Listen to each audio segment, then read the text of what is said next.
When Governor Bill Lee floated a Hail Mary firearms proposal in the waning days of session, Republicans, particularly in the House, pretty much immediately shot it down. I don't see the will of the Senate or the House before we close out tomorrow to be able to get their minds around a 15-page bill. Lee coined it an enhanced order of protection, which is essentially a modified red flag law to separate weapons from dangerous people. The General Assembly will ultimately decide which one of those pass, but I feel confident because of the engagement and the work and the efforts.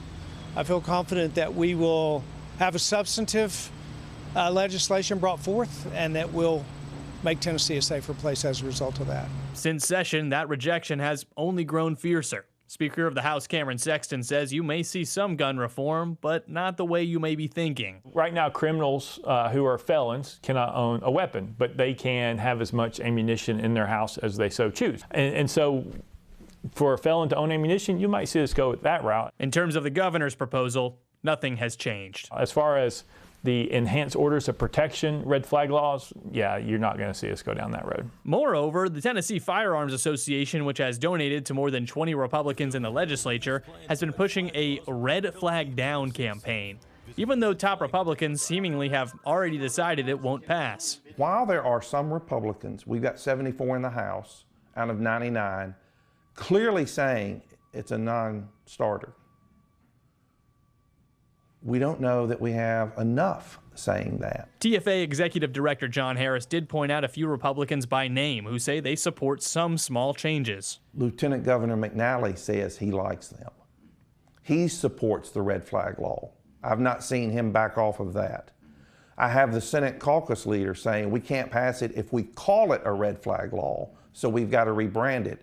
That gives me pause, okay? We have House leaders like Jeremy Faison and making statements about supporting some form of gun control. Democrats can argue until they're metaphorically blue in the face, and they have. Just continue with your thoughts and prayer. You know, that's about the same value that coming down here to check a box will do. In the politically charged environment that we're in a lot of cases, you know, even if it's a good idea, those good ideas will be brushed to the side. We're under a constant barrage of attacks, so we find ourselves playing defense a lot. But at the crux of it, Republicans control virtually every piece of the state. So whatever happens, or does not happen, is on their shoulders. It's never been this bad. And I really attribute it to being drunk with power. Is there a chance some gun control passes? Of course, especially if Lieutenant Governor McNally really does help in the Senate. I support the governor, and I think his proposal was on target. But with the lack of help in the House, it seems almost doomed to fail.